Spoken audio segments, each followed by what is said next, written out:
বলেন তো এটা কি পাতা, দেখি বলতে পারেন কিনা। আজকে আমরা চকে এসেছি খারকন পাতা এবং পিপল পাতা টোকানোর জন্য। অনেকগুলো পিপল পাতাও টুকিয়েছি এবং খারকন পাতাও টুকিয়েছি।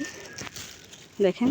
আসসালামু আলাইকুম ভিউয়ার্স, আজকে চলে এসেছি পাতা টোকানোর জন্য। খারকন পাতা, পিপল পাতা, খারকন পাতা দিয়ে ভর্তা করব। খারকন পাতার ভর্তাগুলো খুবই মজার এবং দেখুন কত সুন্দর হয়ে উঠেছে। বৃষ্টি হলে আরও সুন্দর হতো, বৃষ্টিটা হয়নি, তাও গাছগুলি ছোট ছোট ভালোই সুন্দর হয়েছে। তাই আমি এখন টোকাচ্ছি। এভাবে শাক টোকায় খেতে কিন্তু অনেক মজা। তো আমার মতো শাক টোকাতে কে কে পছন্দ করেন কমেন্টে কিন্তু জানাবেন। আমি আজকে শাক টোকানোর জন্য খেতে চলে এসেছি। এটা একটা আম বাগান, অনেক আম গাছ, এখানে অনেক আম ধরে। আমি সেখানে চলে এসেছি এই পাতাগুলো টোকানোর জন্য। তো এক এক করে আমি পাতাগুলো সুন্দর করে ছিঁড়ে নিচ্ছি। আমি বাড়তি পাতাগুলো নিচ্ছি না, সব নরম নরম পাতাগুলো যেগুলো আছে সেগুলাই নিচ্ছি।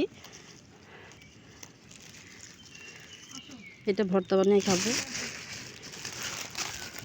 এটা ভর্তা খেতে অনেক মজা। এটার ভর্তা যে খেয়েছেন সেই বুঝতে পারবেন, অনেক মজার ভর্তাটা। এটা দিয়ে ভর্তা করব। আর পিপল পাতাটা হচ্ছে মাছ দিয়ে চচ্চড়ি করব। পিপল পাতাটা মাছ দিয়ে চচ্চড়ি করলে কিন্তু অনেক মজা। এই যে এটি হচ্ছে পিপল পাতা, যেগুলা মাছ দিয়ে চচ্চড়ি করে খাবো।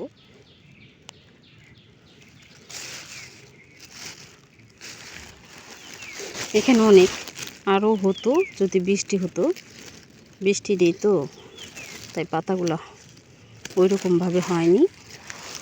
প্রথমবার খুঁজতে খুঁজতে পাইনি, কিন্তু এখানে এসে দেখলাম যে এখানে তো অনেক আছে, তাই টোকানোর জন্য বসে পড়েছি।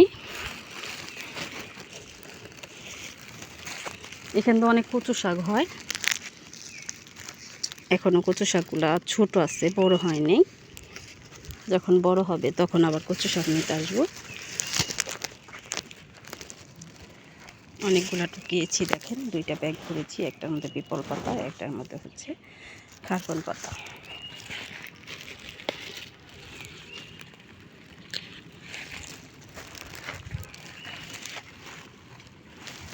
দেখছেন কত সুন্দর হয়ে আছে।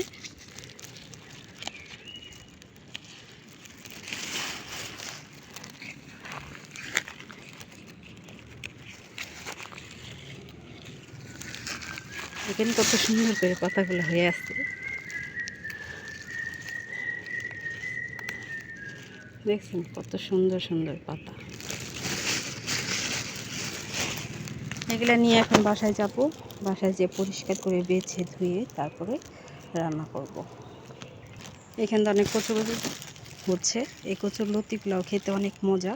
ছোট ছোট লতিও বের হচ্ছে, আর কয়েকদিন পরে এসে আবার কচু আর লতি নিয়ে যাবে। দেখছেন এই যে লতি হচ্ছে।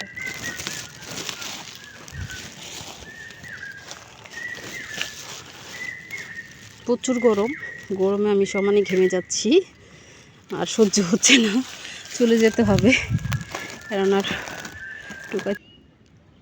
দেখেন পিপল গাছে কত সুন্দর একটা ফুল হয়েছে, কালারটা কত সুন্দর তাই না? দেখতেও কিন্তু মাশাআল্লাহ অনেক সুন্দর।